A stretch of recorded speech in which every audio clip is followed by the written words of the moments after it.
से संसद के मॉनसून सत्र की शुरुआत हो जाएगी। दरअसल आज से 21 अगस्त तक संसद का सत्र चलने जा रहा है। लोकसभा और राज्यसभा में 22 दिन तक कार्यवाही चलेगी। केंद्र सरकार मॉनसून सत्र में 8 नए विधेयक पेश करने वाली है।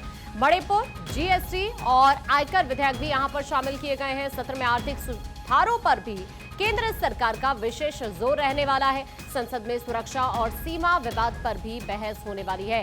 नए श्रम सुधार विधेयक को पेश यहां पर सरकार की तरफ से किया जा सकता है। तो कुल मिलाकर आज से देखिए सत्र की शुरुआत होने जा रही है और कुल मिलाकर 8 ऐसे नए बिल हैं जो सरकार की तरफ से यहां पर रखे जाएंगे। लेकिन आज से जब शुरुआत होगी तो सबसे बड़ी बात है कि विपक्ष का रुख किस तरह का रहता है, क्योंकि विपक्ष कई मुद्दे यहां पर उठाने वाला है, जिसमें चाहे हम जम्मू कश्मीर की सुरक्षा व्यवस्था की बात करें, अभी करंट सिचुएशन वहां पर क्या है, इसके अलावा पहलगाम हमले की बात की जाए, ऑपरेशन सिंदूर की हम बात करें या फिर बिहार में एसआईआर को लेकर बात की जाए, तमाम मुद्दे हैं जिनको देखते हुए विपक्ष यहां पर जरूर सरकार पर आक्रामक रवैया आजमाता हुआ नजर आएगा। हालांकि सरकार की पूरी कोशिश रहेगी विपक्ष को उसके जवाब जरूर मिले जो विपक्ष के सवाल है।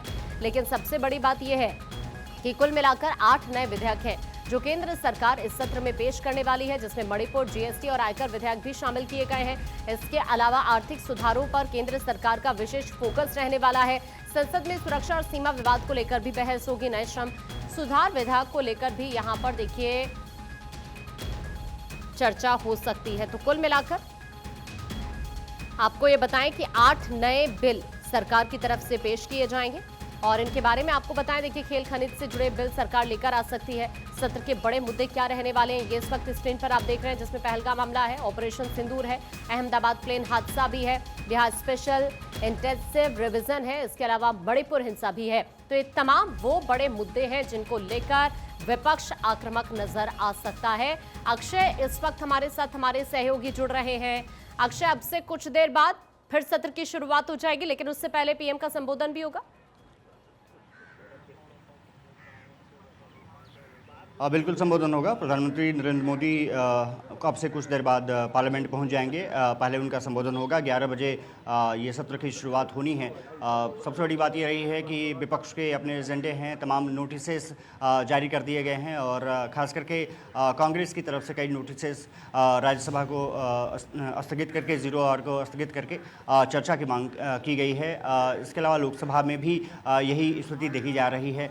लगता नहीं है, क्योंकि विपक्ष के जिस तरह से रवैया है वो लगता नहीं है कि इस बार का पार्लियामेंट जो सेशन है मानसून सत्र का वो पूरी सुचारू रूप से चल जाएगा। हालांकि ओम बिरला जो लोकसभा स्पीकर हैं उन्होंने सभी दलों से ये उम्मीद जताई है कि ये सेशन सुचारू रूप से चलाने में सभी दल पूरी तरह ताकत लगाएंगे और कोशिश करेंगे कि जो जिस लिए सांसद बैठते हैं, जिस तरह से पार्लियामेंट चलती है सुचारू रूप से चलेगी, जनता के मुद्दों को हल किया जा सकेगा। प्रधानमंत्री नरेंद्र मोदी के संबोधन पर सभी की नजर रहेंगी कि वो किस तरह से अपनी बातें रखते हैं। जिस तरह से ऑल पार्टी मीटिंग हुई थी उसमें भी सरकार ने कहा था कि सदन चलाना सिर्फ सरकार का जिम्मा नहीं है, विपक्ष को भी ये जिम्मेदारी लेनी होगी। और वहाँ पर जिस तरह से मुद्दे उठे, ये माना जा रहा है कि ये पूरा सत्र कहीं ना कहीं उन मुद्दों की बदौलत सेशन बाधित होता रहेगा, जिसमें कि एसआईआर का मुद्दा है जो बिहार में पूरी तरह से छाया हुआ है, पूरे देश पर उसकी नज़रें हैं। इसके अलावा पहलगाम आतंकी हमला हो, ऑपरेशन सिंदूर हो, ट्रंप के बयान जिस तरह से लगातार आए हों वो मामला रहा हो, अहमदाबाद में जिस तरह से प्लेन क्रैश हुआ वो मुद्दा रहा हो, इसके अलावा देश के अलग अलग हिस्सों में जिस तरह से महिलाओं के खिलाफ एससी एसटी के खिलाफ और आदिवासियों के खिलाफ जिस तरह से मामले बढ़े हैं, अपराध बढ़े हैं, उसको लेकर के भी विपक्ष पूरी तरह से आक्रामक है। इसके अलावा रीजनल पार्टीज़ के अपने अपने मुद्दे हैं। देखना दिलचस्प होगा कि जब सदन की शुरुआत होती है तो किस तरह की तस्वीरें होती हैं, लेकिन लगता नहीं है कि सदन सुचारू रूप से चल पाएगा। हालांकि कोशिश सरकार की यही होगी कि जिस तरह से वो पेंडिंग्स बिल हैं, आने वाले बिल हैं, लगभग ये कहा जा रहा है कि 15 बिल्स हैं जिसको कि सरकार को पास करने हैं, 15 से 17 बिल हैं।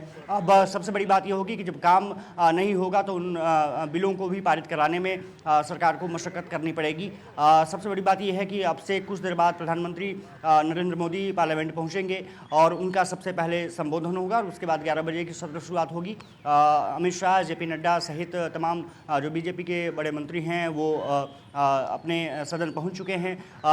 निगाहें प्रधानमंत्री के संबोधन पर होंगी, उनके साथ किरण रिजिजू और जो अर्जुन राम मेघवाल जैसे मंत्री मौजूद रहेंगे और साथ साथ जितेंद्र सिंह भी मौजूद रहेंगे। प्रधानमंत्री नरेंद्र मोदी का संबोधन होगा और संबोधन पर सभी की निगाहें होंगी कि प्रधानमंत्री किस तरह से बातें करते हैं। लेकिन उससे पहले विपक्षी पार्टियों ने प्रधानमंत्री पर अटैक करना शुरू कर दिया है कि एक बार फिर से वो संबोधन करेंगे और उसके बाद विदेश दौरे पर निकलने का प्लान है। संसद के बीच में अगर प्रधानमंत्री दूसरी जगह जाते हैं तो फिर सदन को क्यों बुलाया गया। अब सवाल यही है कि विपक्ष के जो एजेंडे हैं उसको किस तरह से सरकार काटती है और किस तरह से काम यहाँ पर कोशिश की है।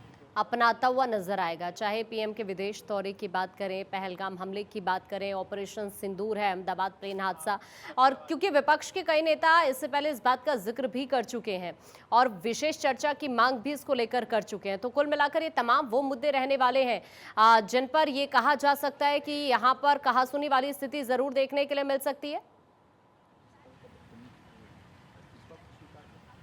देखिए, हंगामा होगा ये तो कल जो पार्टी ऑल पार्टी मीटिंग हुई थी उसमें ही साबित हो गया था, क्योंकि विपक्ष ने तमाम मुद्दों को लेकर के सरकार से चर्चा की थी। हालांकि सरकार कोशिश कर रही है कि सभी मुद्दों पर चर्चा की जा सके। यहाँ तक कि किरण रिजिजू ने साफ तौर पे कहा कि जो भी विपक्ष एजेंडा लाता है, जो भी बातचीत करके वो मुद्दों को उठाना चाहता है, हम कोशिश करेंगे कि उन मुद्दों को निश्चित रूप से चर्चा की जा सके। लेकिन क्या चर्चा के लिए कोई मापदंड तय किया गया है, ये अभी नहीं बताया गया है, और कब होगी चर्चा इसके बारे में भी कोई अभी तक बात साफ नहीं है पाई है। इसी कारण विपक्ष अभी लगातार आक्रामक तरीके से आगे बढ़ता हुआ नजर आ रहा है। रोकना पड़ रहा है। पॉलिटिकल एडिटर अदिति नागर इस वक्त हमारे साथ जुड़ चुके हैं। अदिति, कुल मिलाकर आज से जब सत्र की शुरुआत होगी तो ये कहना गलत नहीं होगा कि इस बार काफी हंगामेदार रह सकता है ये सत्र। बिल्कुल, देखिए आज का दिन भी आपको बेहद खास नजर आने वाला है। पहला दिन है, प्रधानमंत्री नरेंद्र मोदी 10:30 बजे मीडिया को संबोधित करके पार्लियामेंट हाउस के अंदर पहुंचने वाले हैं। और सत्र के जब पहले दिन प्रधानमंत्री नरेंद्र मोदी मीडिया को संबोधित करते हैं, उसके बहुत खास मायने होते हैं और उसके लिहाज से आगे की गतिविधि और संसद सत्र के किस तरीके से सरकार उसको आगाज करेगी वो भी कहीं ना कहीं दर्शाता है। तो सभी को इंतजार है कि प्रधानमंत्री नरेंद्र मोदी जब 10:30 बजे, अभी से कुछ देर बाद, जब मीडिया को संबोधित करेंगे तो क्या कुछ कहते हैं। दूसरी बड़ी बात है कि प्रधानमंत्री ने ट्वीट करके मल्लिकार्जुन खड़गे को बधाई दी थी। आज सत्र का पहला दिन भी है, उनका जन्मदिन भी है मल्लिकार्जुन खड़गे का। लेकिन इन सब के बीच देखेंगे कि अभी जब हम विपक्ष के नेताओं से ऑफ रिकॉर्ड चर्चा कर रहे हैं तो वो इस लिहाज से नजर आ रहा है कि कहीं ना कहीं आज पहला दिन ही काफी हंगामेदार नजर आएगा। वजह है, जाहिर तौर पे इस बार का सत्र खास नजर आ रहा है। हमेशा 15 जुलाई से पहले खत्म हो जाता है, 31 जुलाई तक ये चलने वाला है। उम्मीद की जा रही है कि ऑपरेशन सिंदूर पर सरकार चर्चा करेगी। उस चर्चा के बीच में विपक्ष जो है वो डोनाल्ड ट्रंप के कई बयानों को बीच में लाना चाहता है और जिस तरीके से कल जो बयान आया उसको लेकर भी लाना चाहता है। तो जाहिर तौर पे पक्ष विपक्ष आप सामने नजर आएंगे। इसके साथ साथ एसआईआर का मुद्दा जो है, इंटेंसिव जो वोटर का जो मुद्दा है बिहार का रिव्यू का, उसको लेकर भी पूरी तरीके से विपक्ष अपनी कमर कस के आई है। तो जाहिर तौर पे विपक्ष की प्लानिंग भी है। तो सरकार ने भी लगातार बैठकों का दौर किया है। तो इसमें कोई दौर है नहीं कि ना सिर्फ पूरा सत्र आज और कल ही आपको आगे आने वाले सत्र की आगाज नजर आ जाएगा। आज और कल भी आपको हंगामेदार देखने को मिलेगा। लेकिन इस बीच पीएम की विदेश यात्रा भी होने वाली है, तो कुल मिलाकर अगर देखा जाए तो विपक्ष हो सकता है इसको लेकर भी सरकार को घेरने की कोशिश करे, क्योंकि सत्र की शुरुआत आज से ही हो रही है। बिल्कुल, और देखिए आपने देखा होगा किरण रिजिजू का ट्वीट, उन्होंने प्रधानमंत्री को लेकर ये कहा कि वो डिसिप्लिन में रहते हैं, वो सत्र में मौजूद रहते हैं, सत्र में प्रेजेंट रहते हैं। उन्होंने कहीं ना कहीं राहुल गांधी पर निशाना साधते हुए कहा। किरण रिजिजू का ट्वीट भी काफी कुछ कहता है। तो इसमें प्रधानमंत्री की प्रेजेंस, एब्सेंस, अटेंडेंस से लेकर, क्योंकि आपने पहले भी देखा पिछले जब सरकार थी नरेंद्र मोदी सरकार, उसमें भी प्रधानमंत्री की अटेंडेंस, प्रेजेंस को लेकर सवाल किए जाते थे और तब सब पक्ष सवाल उठाता था कि कहाँ गए प्रधानमंत्री नरेंद्र मोदी।